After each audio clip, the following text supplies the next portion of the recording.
오늘의 육아 헤드라인입니다. 보건복지부는 4월 25일부터 국민연금 수급자의 기본연금액이 지난해 소비자 물가 변동률을 감안해 1.9% 오른다고 밝혔습니다. 치과 주치의를 지정받아 검진받을 수 있는 서울 내 초중고교생과 아동이 올해 6만 5천 명으로 작년보다 2만 명 늘어난다고 서울시가 밝혔습니다. 식품의약품안전처 어린이 식생활 안전지수에 따르면 우리나라 어린이의 식생활 안전과 영양 관리 수준이 지난 3년 동안 개선된 것으로 나타났습니다. 이상 오늘의 육아 헤드라인이었습니다.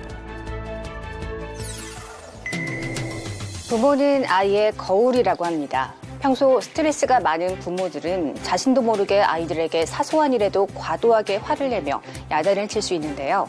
그런 부모에게서 자란 아이는 억압적인 방식으로 친구들을 대하면서 또래 관계에서 어려움을 겪을 수 있다는 사실 기억하시기 바랍니다. 육아포커스 첫 소식부터 만나보시죠. 이번 달부터 국민연금 수급자는 월 평균 7,000원을 더 받게 됩니다. 보건복지부는 4월 25일부터 국민연금 수급자의 기본연금액이 지난해 소비자 물가 변동률을 감안해 1.9% 오른다고 밝혔습니다. 이에 따라 월 평균 수령액은 평균 7,002원 오르고 종류별로는 노령연금이 7,341원, 장애연금 8,337원, 유족연금은 5,103원을 더 받게 됩니다. 치과 주치의를 지정받아 검진받을 수 있는 서울 내 초중고교생과 아동이 올해 6만 5천 명으로 작년보다 2만 명 늘어난다고 서울시가 밝혔습니다. 서울시는 전국 최초로 학생이나 아동들이 서울시와 협업체계를 맺은 치과를 방문하면 구강검진과 진료, 교육을 받을 수 있도록 한 치과 주치의 사업을 추진하고 있습니다. 학생은 연간 4만 원, 아동은 40만 원까지 진료비를 지원받을 수 있습니다.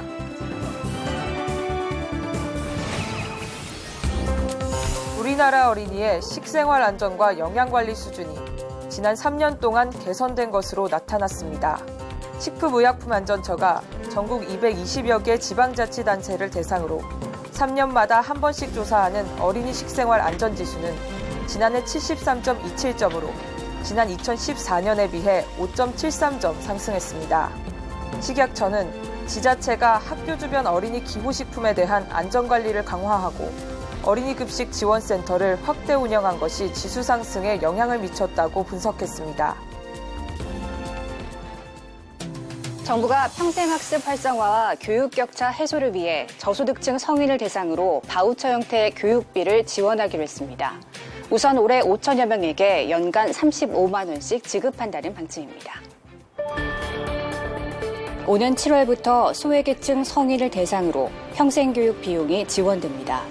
교육부는 기초생활수급자와 차상위 계층 약 5천여 명에게 연간 35만 원 한도의 학습 비용을 바우처 형태로 지급하기로 했습니다. 성인 단계에서도 경제적 여건과 상관없이 교육의 기회를 누릴 수 있도록 보장하겠다는 겁니다. 오는 5월 말부터 접수를 시작하는데 특히 학습 의지가 높은 기초생활수급자 2천여 명을 우선 선발하기로 했습니다. 학습장은 전자 바우처 형태로 지급된 학습 비용으로 3개월간 대학 부설 평생교육원이나 직업전문학교에서 운영되는 프로그램에 등록할 수 있습니다. 일례로 초중등학력 인정 과정이나 보육교사가 되기 위한 학점은행제 과정을 수강할 수 있는 겁니다. 꼭 학력을 취득하는 게 목적이 아니더라도 문화예술교육이나 교양교육을 수강하는 것 역시 가능합니다. 다만 출석률이 80% 미만이거나 학점을 취득하지 못한 학습자에 대해서는 페널티를 부여하고 기간 내 사용하지 못한 비용은 전액 환수할 예정입니다.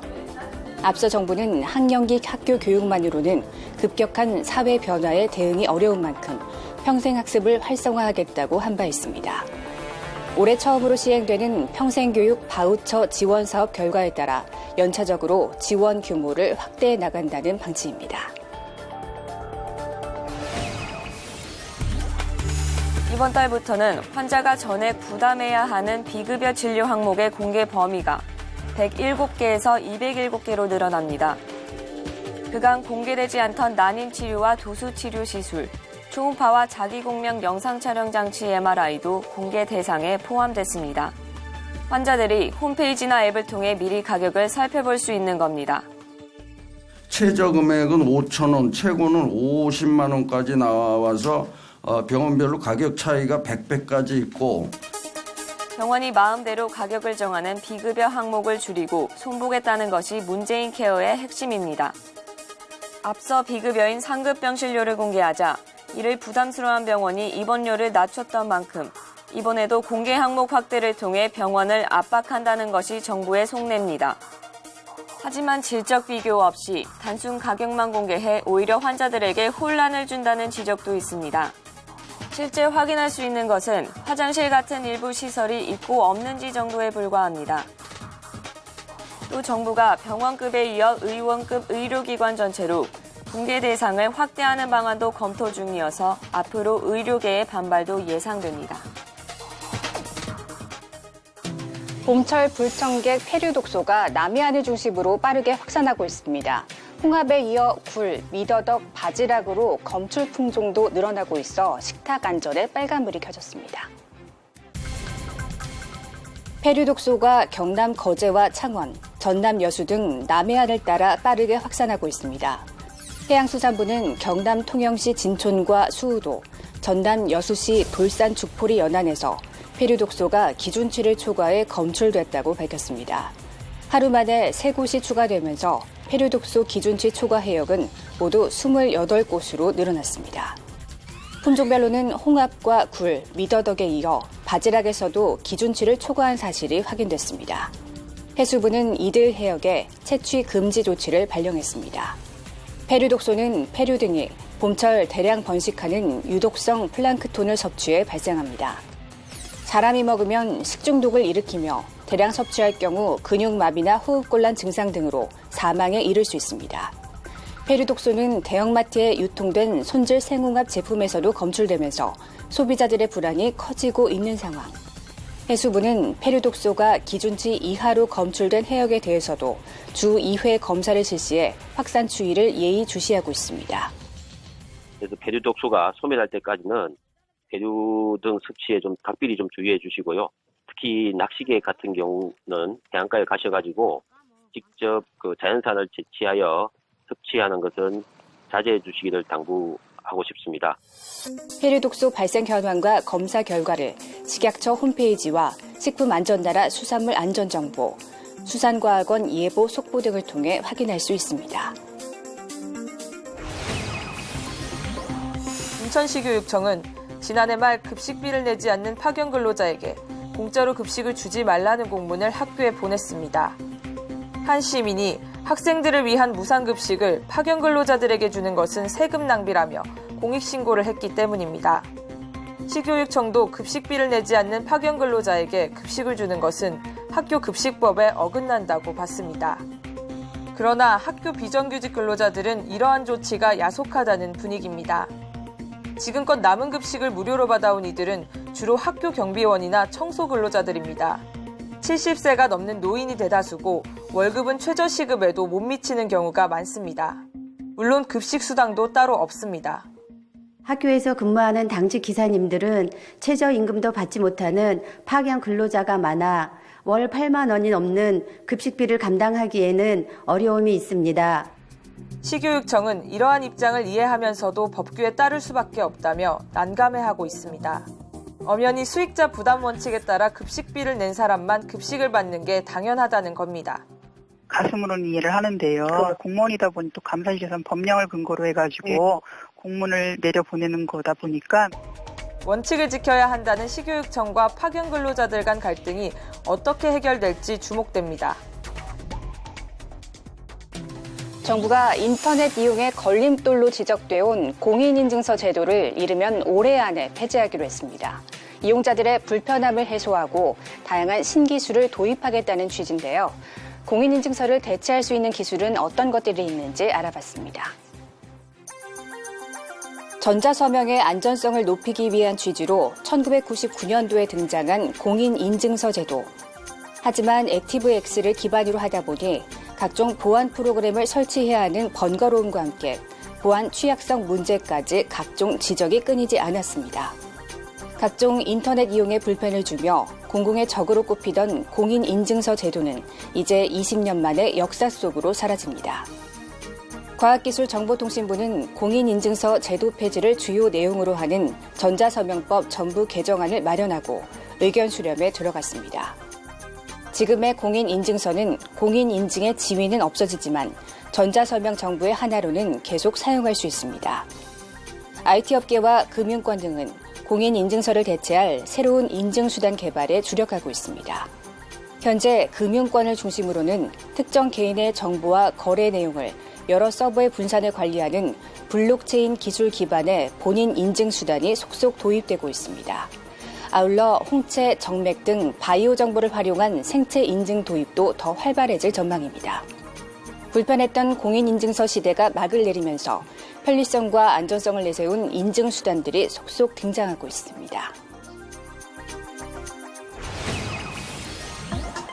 정부가 미세먼지 비상저감 조치 적용을 일부 민간 사업장과 전국 공공기관으로 확대해 나가기로 했습니다. 지금까지 수도권 공공 부분에서만 참여하던 비상저감 조치로서는 미세먼지 저감에 한계가 있다라는 그 판단에 따라서 우선 열병합발전소와 제철소를 비롯한 수도권 민간 사업장 39곳이 참여합니다. 이들 업체는 비상저감 조치가 발령되면 미세먼지 배출이 적은 연료를 쓰거나 청소 차량을 추가 가동한다는 방침입니다. 다만 자율참여인 만큼 실효성이 없다는 지적도 나옵니다. 이것은 구속력이 있지 않아서 저희가 협력을 요청하는 사항입니다. 봄철 가동을 중지하는 노석탄발전소와 별개로 올해 하반기부터 미세먼지를 다량 배출하는 석탄발전소를 감축 운영하는 방안도 검토합니다. 또 현재 일부 지자체에서 실시하고 있는 마스크 보급 사업을 저소득층 우선으로 무상 보급하는 방안도 논의 중입니다. 아울러 중국 현지 사업장에서 배출되는 미세먼지를 저감하기 위한 한중 협력도 강화하기로 했습니다. 정부는 중기적으로 기존의 30% 감축이라는 목표 외에 5에서 10%를 추가로 줄이는 방안을 마련해 올해 9월쯤 발표한다는 계획입니다. 한강변을 따라 걷는 시민들부터 아이들과 함께 나들이 나온 가족들까지 모처럼 잦아든 미세먼지에 대부분 마스크를 착용하지 않은 채로 봄바람을 만끽합니다. 경복궁에도 봄꽃이 만개했습니다. 꽃가루를 옮기기 위해 날아든 벌들이 분주하게 움직이고 형형색색의 한복을 입은 관람객들은 추억 남기기에 여념이 없습니다. 미세먼지에 답답했던 시민들은 저마다의 방식으로 봄이 오는 소리에 귀 기울이는 모습입니다. 미세먼지도 많고 그래서 좀 힘들었는데 오늘같이 미세먼지도 없고 날씨도 좋은 날 이런 관광지에 오니까 이렇게 꽃도 피고 진짜 봄인 것 같아서 정말 좋은 것 같아요. 하지만 황사가 국내에 영향을 가장 많이 주는 봄철로 접어들면서 시민 불편이 예상됩니다. 통계적으로 황사는 3월보다 4, 5월에 더 많이 발생하는 만큼 이제부터 조심해야 한다는 게 전문가들의 조언입니다. 여기에 꽃가루까지 날리면서 알레르기가 있는 시민들은 미세먼지 전용 마스크를 착용하는 등 세심한 주의가 필요합니다. 꽃가루 농도 위험 지수는 기상청 홈페이지를 통해 확인 가능합니다. 지난 3월 28일 가족 친화 경영 실천 포럼이 성황리에 개최됐습니다.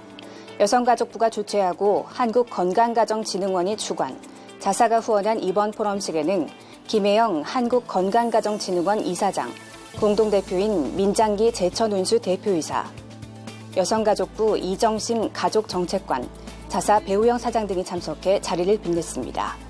김혜영 이사장은 개회사를 통해 가족 친화 경영이 확산되는 계기가 되길 바란다고 전했습니다.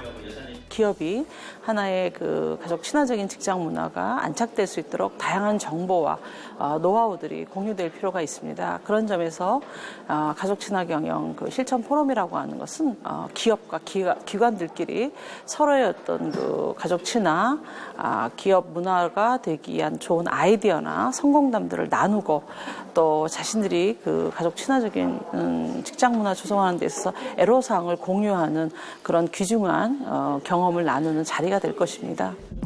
가족 친화 경영 실천 포럼은 일, 생활 균형 양립 외에도 성폭력, 성희롱 없는 직장 문화를 만들기 위해 위드유 캠페인을 함께한다고 밝혔습니다. 최근 용기 있는 미투 운동에 호응하는 분명한 사회적 변화를 위해서 위드유 캠페인을 전방위적으로 실시하고 있습니다. 여성가족부에서는 성희롱, 성폭력 신고 상담을 포함해서 피해자 지원 및 보호 제도를 적극적으로 안내하고 있습니다. 이후에는 가족 친화 경영 실천 포럼 운영 방안 소개와 함께 운영위원들이 앞으로의 포부를 밝혔습니다. 자사 배우영 사장은 가족 친화 경영 실천을 위해 방송사로서 일조할 수 있도록 노력하겠다고 밝혔습니다. 가족 친화 경영 실천 포럼은 앞으로 일 생활 균형 실천을 위한 사회적 분위기 조성에 앞장서겠다고 밝혔습니다. 지난 3월 30일 육아방송 사옥에서 2018 육아방송 시청자위원회 회의가 개최됐습니다. 시청자 권익 보호를 목적으로 마련된 시청자위원회 회의에는 자사 신경식 회장, 조혜진 이사장, 배우영 사장을 비롯한 임직원과 시청자위원들이 참석했습니다. 신경식 회장은 인사말을 통해 육아방송이 시청자 여러분께 양질의 프로그램을 제공할 수 있도록 많은 의견을 개진해달라고 밝혔습니다. 조혜진 이사장은 이번 시청자위원회를 계기로 육아방송의 전문성이 한층 더 높아지는 계기가 되길 바란다고 전하며 앞으로 위원회에 많은 역할을 기대한다고 말했습니다. 배우영 사장은 시청자위원회에서 나온 의견들이 방송 업무 전반에 걸쳐 적용될 수 있도록 노력하겠다고 밝혔습니다. 이후에는 각 부서별 현황 보고를 통해 자사의 현재 상황과 앞으로의 계획을 밝히는 시간을 가졌습니다. 시청자위원들은 현황 보고 내용을 토대로 궁금점과 의견을 자유롭게 개진하는 시간을 가졌습니다. 이날은 시청자위원 위촉식도 함께 열렸는데요. 김은산 홍익대학교 명예교수를 위원장으로 해 총 10명의 시청자위원이 위촉됐습니다. 2018 육아방송 시청자위원회는 앞으로 1년간 자사 시청자의 권익 보호를 목적으로 시청자의 의견을 대변하고 방송을 감시하는 역할을 하게 됩니다. 이날 위촉된 시청자위원들은 본인들의 역량을 통해 육아방송의 발전을 돕겠다고 포부를 밝혔습니다. 육아방송의 시청자위원이 됨으로써 조금이나마 도움을 드릴 수 있게 된 것을 기쁘게 생각합니다.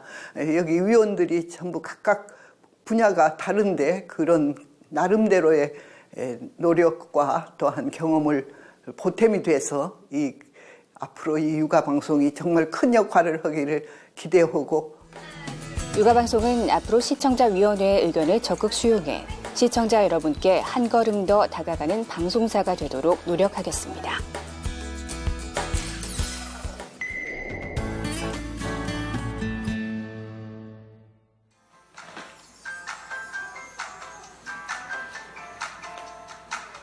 생일 축하합니다. 어느 날 어린이집에 불이 났어요.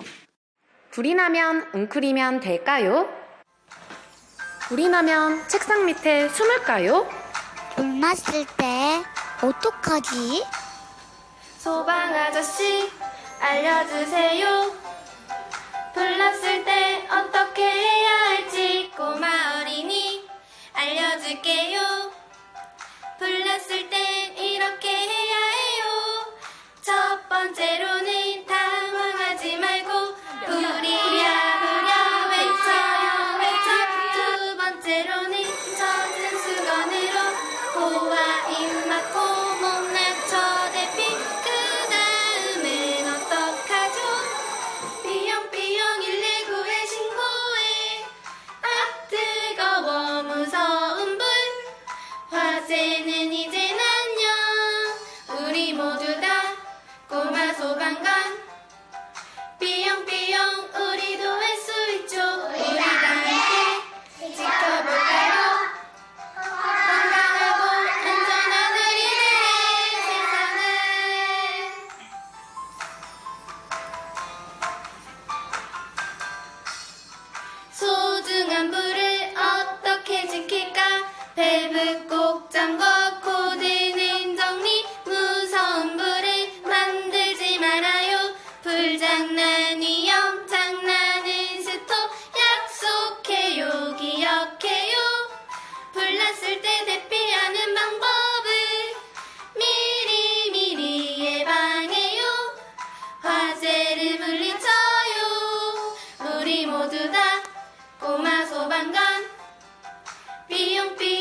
지켜나가요. 건강하고 안전한 우리들의 세상을.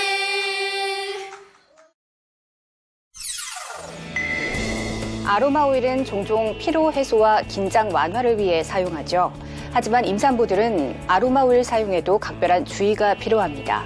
특히 로즈마리, 세이지, 라벤더 오일 등은 과다하게 사용 시 호르몬에 영향을 줘 자궁 수축 등의 부작용을 일으킬 수 있다고 합니다. 육아포커스 마칩니다. 시청해주신 여러분 고맙습니다.